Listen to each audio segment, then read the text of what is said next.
भद्रक जिला चांदबाली ब्लॉक बारसरपुर पंचायत एवं गोविंदपुर अंचल प्रकृतिर प्रकोप देखा मिली।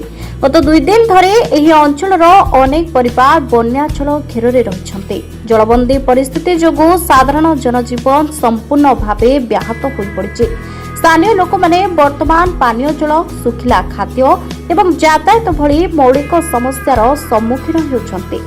प्रशासनिक निरवता एवं जनसंतोष देखा मिली। अंचल प्रशासन पक्षर कौन अधिकारी पहुंची नथिबा नेई स्थानीय लोकों मध्य असंतोष प्रकाश पाई।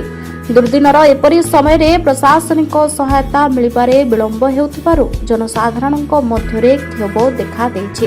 एक जटिल परिस्थिति में चांदबाली विधायक डॉक्टर व्यमकेश राय निज बन्या प्रभावित अंचल में पहुंची। तांकु देखिबा क्षणी ग्रामवासी माने शंख फुंकी एवं हुलहुली पकाई स्वागत करथिले। परिदर्शन समय डॉक्टर राय जलबंदी परिवार माननकु भेटी सेमानंकर दुख सुख बुझिथिले।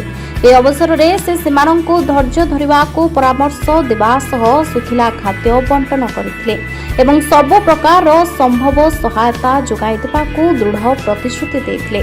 स्थानीय बासिंदा दाबी बन्याचल गुरुतर स्थिति को दृष्टि रखी तुरंत रिलीफ और उद्धार कार्य को अधिक त्वरान्वित करने स्थानीय बासिंदा माने प्रशासन निकट में दृढ़ दाबी जणाइछन्ति।